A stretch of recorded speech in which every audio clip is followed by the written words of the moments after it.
Hey everyone, welcome to this VHF UHF channel.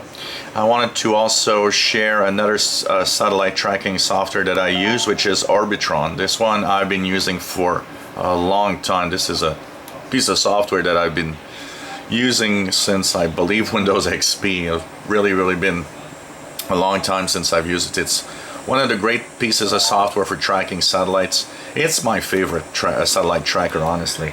It hasn't been updated in a long time, but the good news is it still works, and it works up to Windows 10 really well.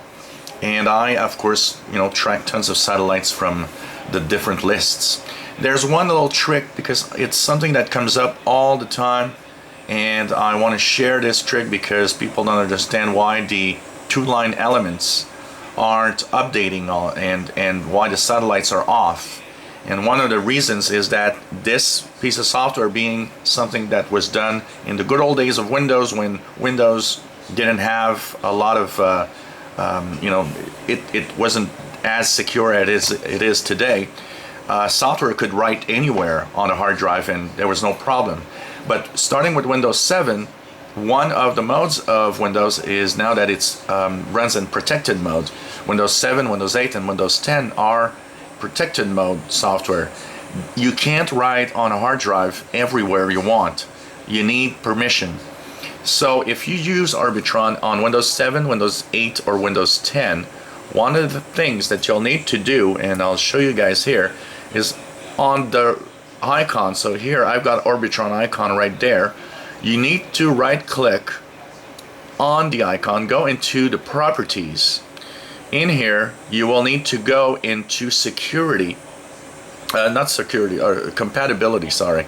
And here my choice that I actually always have there is I put a check mark into run this program in compatibility mode. I choose Windows 7, but the most important is on the bottom I choose run this program as an administrator. So I don't know if you guys can see it, but I'll put it a little closer so you guys can see where I've actually done this. So run this program in compatibility mode, and then I go down and I choose run this program as an administrator, and then of course you'll click apply and you'll click OK.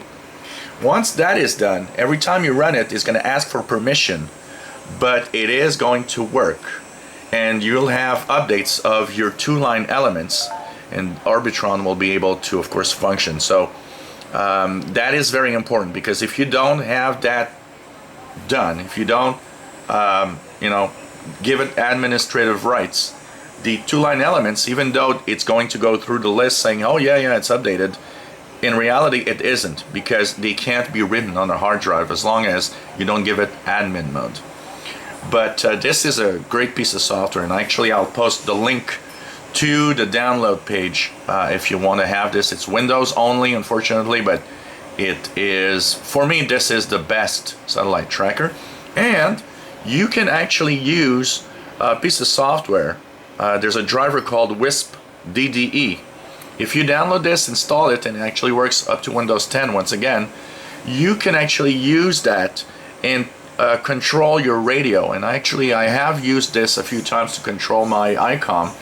I like the satellite tracker in Am Radio Deluxe better, but this works and can control your receiver, and you just choose which radio you're using when you actually are controlling the radio, and it works fine as long as you're connected via USB to serial adapter in most cases. So Orbitron is really my favorite, honestly, for satellite tracking. So don't forget to set it as administrative mode to make sure that it runs right. If you enjoy my videos, please subscribe, give us thumbs up. Thanks for watching.